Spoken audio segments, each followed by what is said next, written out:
একসময় সমুদ্রের ধারে ছোট্ট একটি কুঁড়েঘরে থাকত এক দরিদ্র জেলে। তার নাম ছিল রফিক।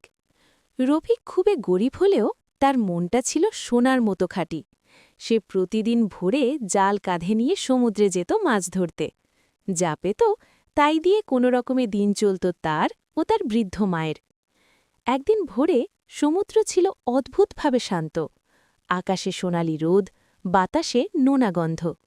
রফিক জাল ফেলল সমুদ্রে। অনেকক্ষণ অপেক্ষার পর জাল তুলতেই সে অবাক। জালের ভেতর ছিল এক ঝকঝকে সোনালি মাছ। মাছটির শরীর থেকে যেন আলো বের হচ্ছিল। হঠাৎ সেই মাছটি মানুষের মতো কথা বলে উঠল। হে দয়ালু জেলে, দয়া করে আমাকে ছেড়ে দাও।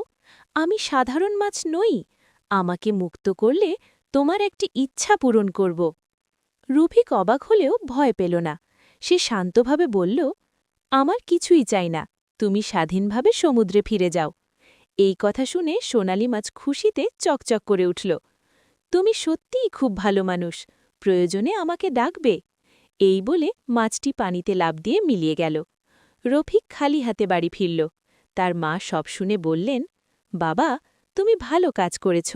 ভালো কাজ কখনো বৃথা যায় না। কিছুদিন পর ঝড় এলো।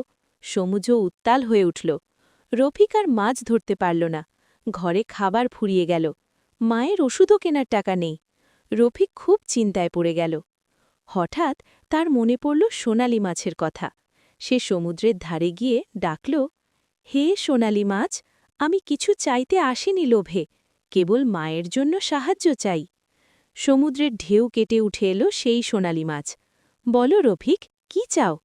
রফিক বলল, আমার মায়ের চিকিৎসার জন্য একটু সাহায্য চাই, আর এমন কিছু চাই যাতে আমি পরিশ্রম করে খেতে পারি।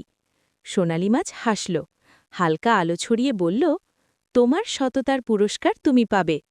হঠাৎ রফিকের পুরনো কুঁড়েঘর বদলে গেল একটি সুন্দর ছোট ঘরে। দরজার পাশে রাখা ছিল নতুন জাল আর একটি মজবুত নৌকা। তার মায়ের ওষুধ আর খাবারও সেখানে ছিল। মাছ বলল, এই নৌকা আর জাল দিয়ে তুমি সৎভাবে কাজ করো, লোভ করো না। এই বলে সোনালি মাছ চলে গেল। এরপর রফিক প্রতিদিন মাছ ধরত। সে কখনো বেশি চাইত না, শুধু যতটুকু দরকার। ধীরে ধীরে সে গ্রামের সবার প্রিয় মানুষ হয়ে উঠল। গরিবদের সাহায্য করত, শিশুদের খাবার দিত। একদিন গ্রামের কিছু লোভী লোক সমুদ্রে গিয়ে সোনালি মাছ ধরতে চাইল। তারা জাল ফেলল, কিন্তু হঠাৎ সমুদ্র অন্ধকার হয়ে উঠল। ঝড় শুরু হল। তারা ভয়ে পালিয়ে গেল। রফিক তখন সমুদ্রের ধারে দাঁড়িয়ে বলল, লোভ মানুষকে অন্ধ করে দেয়। শেষবারের মতো সমুদ্র শান্ত হয়ে উঠল। ঢেউয়ের ভাগ থেকে সোনালি মাছের কণ্ঠ ভেসে এলো। সততা ও দয়া থাকলে মানুষ সত্যিকারের ধনী হয়। রফিক মাথা নত করল। সে বুঝে গেল, সুখ আসে লোভ থেকে নয়, আসে ভালো মন আর পরিশ্রম থেকে।